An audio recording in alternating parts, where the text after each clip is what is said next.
is the Director General of the Nigerian Railway Corporation, Mr. Fidet Okera. Thank you very much for joining us, Mr. Okera. Good morning, Nigerian. Thank you. Now, how much of a setback has this COVID-19 problem caused the railway projects in the country? As a person, I don't look at it as a setback. It's a pandemic, a global phenomenon. As my friend we say, the world is rebooting, and we look at it as, let's say, for instance, in Nigeria, as at March ending, where we are, and anything from there to this time has been taken at zero, because it has affected us. And in my place, they say the rain that beat all the people has no effect on the person. So since it's a global pandemic and we are finding a way to go out of it, I think that should be the uppermost thing in everybody's mind. Well, because but that's... there's no duplicate in life. Yeah, but that, of course, also caused some kind of setback in some of the projects that the federal government has put in place, particularly this rail construction. Now, the construction of the Lagos-Ibadan standard gauge rail was suspended because of this. That was what the minister had said. How far gone was the project before the suspension? By the end of March. I think the time schedule, they were matching it up. Because by the end of March, we have gotten to a place called Alagomeji. That is a Butemeta junction.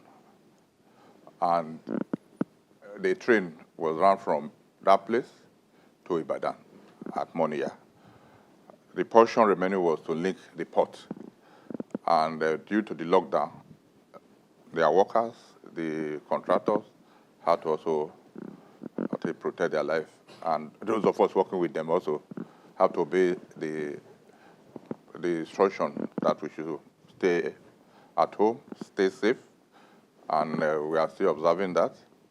We are hoping that with the way things are going, and if the final lift of the lockdown, we will still be very careful while working, because we're at construction sites, there's a limit to social distancing because people have to work as a team. So we are meeting on how best we can work under this COVID-19 problem. And yesterday we met, we had a virtual meeting with the contractor and find the best way so that they can come back to site and move the project forward. The thing I can say, tell Nigerians that right now, by the time we come back, the rolling stocks are here with us. We received 2 sets of DMUs, diesel multiple units, and that consists of 8 coaches of various types, each and 2 what we call motive power, the puller at both ends. We have 2 sets of that. One will be taken to Abuja to support the operation we are doing there, and another one will be left in Lagos. And at the same time, we have received 44 coaches for the passengers, and we have set up the logistics of moving them to their various locations. We are moving 10 of the coaches to Itakpe. Nobody talk about that, and that has been the oldest standard gauge in Nigeria. So we'll be running skeletal service, not commercial. Now that we are going to send the coaches there, I think, God's willing, we're able to go commercial. And at the same time, we are sending another 10 coaches to Abuja, separate from the diesel multiple unit set. And the remaining 24, plus the diesel multiple unit, will be deployed to Lagos, Ibadan. I said we receive additional 6 passenger locomotives. We have moved 2 to Abuja already. We are moving 1 to Itakpe, and the 3 will service Lagos, Ibadan. Now, still on this Lagos-Ibadan project, no new timeline has been set again. I mean, it was supposed to have been completed in April. It's supposed to have been completed due to the minister's pressure. It was a 3-year contract in the agreement. Okay. But we are saying do it 18 months. So the initial timeline... 18 months? Yeah. Okay. Yeah. That was what the okay, go ahead. The minister was pushing for. So within the contract period, we are still within the agreed contract period. But because the fund were being paid and they have to work to time because they wanted it finished before that time, so the minister put a lot of pressure so that we can finish before the time. So we are within the contract. Now, but many have argued that the lockdown period actually would have been a good opportunity for Nigeria or the federal government to actually complete some of the projects, railway, including roads, when you have lesser people on the street. So shouldn't that have happened? You see, if you say lockdown and you say protect your life, I don't know, I will not risk my life because it's better to be late than be delayed. Indeed, I don't know how your team used to come to a site and they see people. How do you maintain social distance? Well, no matter as help you want us to dress like doctors that are protected themselves from head to toe. And when you do that, you are not going to be able to move iron. You are not going to be able to do the engineering because you need to climb and come down. So we have to observe that and ensure that we protect our lives. All right. So most of the rail projects are being executed by Chinese. What's the extent of involvement of Nigerians, especially, from a technology transfer perspective? Oh, you see, I think we are lucky to have the present minister because as we speak, about 115 youths, if I say youth, not less than 20 years, maximum is 20 years, 18 to 20, are in the various universities in China, not on scholarship by the contracting firm. It was not a part of the cost, but you have to do corporate social responsibility. And at the same time, don't forget the president do the groundbreaking this year, Daura, for the Transportation University, and the vice president did the same in February this year at Kajola for the wagon assembly plant, all to ensure that local content is encouraged. So we give a contract for supply of 280 wagons of various types, and the contract says because we need them immediately, do 40% and supply. The remaining 60 should be assembled in Nigerian assembly plant. I think that is the best we can go. And what are the scope for public-private partnerships in railway development? What role can the private sector actually play? You see, we've been saying people can come and join us and operate. But my sister, I won't deceive you. It's not easy and cheap. You see, for instance, at the time at the meeting I attended, somebody they say the Okada rider can feed the family. Why do you think a train operator cannot feed this family? Ask the question. Ask the Okada rider to patch one pothole because the cost of the machine cannot patch the pothole. Ask ABC Transport or Chisco to do 100-meter drainage on the road they ply. They would not operate. But in the rail industry, you have to maintain the track. It's the Nigerian Railway Corporation that maintains the track backed by government. So if you have an investor, say, maintain the track, supply your rolling stock, like you say, ABC, do your road, buy your buses and operate, they will not be there. So we have to find a way, and that's where the law, State-owned railway, is looking at the National Assembly, so that the infrastructure, the permanent way track, should be held by government and maintained, not just constructing.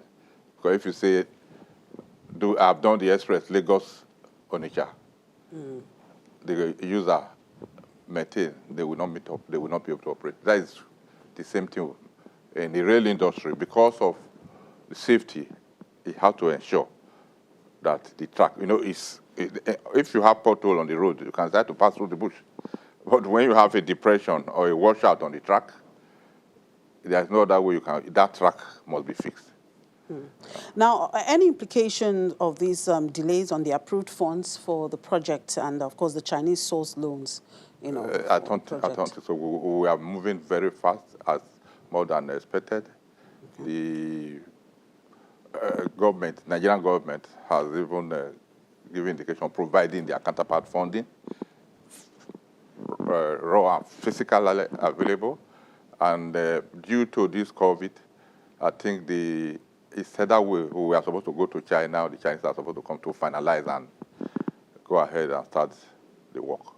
We hope by the time COVID permits to allow people to but meet there has again. to be a way. I mean, COVID perhaps will not go out anytime soon, but you know, everybody is trying to adapt to the new normal.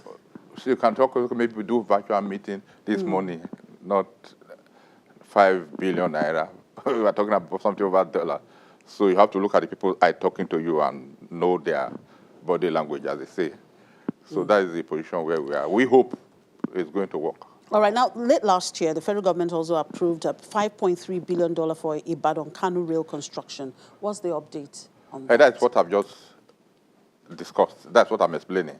Okay. That is the one that is on the front burner now, to link Ibadan to Kano. And it's supposed to be segmented into 4 segments so that they can work simultaneously. Before, we are taking about 3 years, so that if you are walking from Ibadan to something like Ilorin to Minna, you have Minna to Abuja, and Kaduna to Kano. Right. Okay, now a few years ago, there was a proposal to resuscitate the narrow gauge in parts of the country by General Electrics. Yeah. So what's the situation with it now? Could not come through as expected. And you know that General Electric withdrew from rail business. And they had partners. They were a conglomerate of a consortium of companies.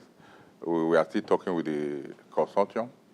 And from my mind, I don't think they are ready to go ahead. But however, the government is taking up to come quickly and fix the track. That's where we were before the COVID. We have gotten proposals. We are reviewing them. And the president has given approval for us to go through the normal due process and get relevant approval before we can go in and do the install line. At the same time, we are looking for financial so that we can do the standard gauge. And we also hope by the time we link Port Harcourt to Warri on the standard gauge and link Kaduna to Kano, that will cover east to north. So how soon are we going to see cargo from the seaports being moved to different parts of the country via rail? We are moving as of today, even during the COVID, because we require a few hands. We send in the wagon to the port, they load, and the driver, 2 drivers, and the guard take the train. We are moving. Even when I'm coming up, I saw 20 wagons going to the port. Yeah, but the train services were, you know, put passenger on, train service. Yes, were put on passenger hold. train service. Yes, not goods. Absolutely. Passenger train service was put on hold during this period. When are you expecting to start off again? We are doing, you see, in Nigeria, for instance, you see people climbing themselves inside the train. We are working hard to ensure that when we come back, at least with this COVID, people, if we are taking 100 in a coach before, we have to find a way to reduce it to 50. We started planning how to educate our customers. You know, Nigeria, most people don't believe there's COVID. So we don't want them to find a way so that they will understand there is COVID and obey what we are trying to put in place, so that if we see 50 people inside this coach, they don't force themselves to be 70. That's what we are working on. To have a social distancing yeah. plans. Then, any update on the Alaba Railway construction? Yeah, the stations are complete. And as I said earlier, the rolling stock to service it, we have 2 locomotives, brand new, and 10 coaches to be added to what is there. And we are trying to move from Pampalan to those 10 coaches to Agbo. It was already approved that we deploy 10 out of the 44 that arrived to Agbo. and we can't wait to start that because we have to break that yoke that have been hampering that particular 302 kilometers good track. So we need to operate it. And the funniest thing is that it will be quicker to go by road, for instance, from Warri, from Agbo to Itakbe than going by road. It's shorter and faster. Okay. So, now, we've heard the Chinese government funding infrastructure, basically, here in Nigeria, and that's a kind of a loan. And here Nigeria is seeking for debt relief from the Chinese creditors. Does it bother you that the Chinese could take over, these real assets to, make up for a default as they have done in some other, countries? you see, people talk about Chinese loan, defaulting. It's not only Chinese loan. We have World Bank loan, we have all those things. And Nigerians have never... Well, the government to Chinese government, have always tied their loans to projects, really. It's better because the money cannot go elsewhere. Because you have to deliver on what the money is meant for. So right now, how they operate is that you tie the money, and so when you work, we pay you. The Chinese pay you. So you cannot divert the money to COVID, for instance. I think it's a better thing, especially where discipline has to be maintained with supposing if the money is dropped in Nigeria and we have emergency and other things, you say, okay, and the time is to pay the contractor, you can't pay, it's a problem. So I don't have that. I don't think Nigeria have been defaulting their loan agreement. You see, the contract is government to government, and I don't think there's going to be default. You see, the problem we have is that people always tie benefits to dollar, cent, naira, and kobo, which should not be in infrastructural development. We are here, very good infrastructure. If we were in a small place, maybe we cannot do the social distancing. So how do you put that in terms of naira and kobo? So that is, infrastructure cannot be calculated in naira and kobo and all those things. It's good we have it now because the benefits of having it early quite outweigh of delaying it. Because are you going to do it for your commands to go up or not? You must do it.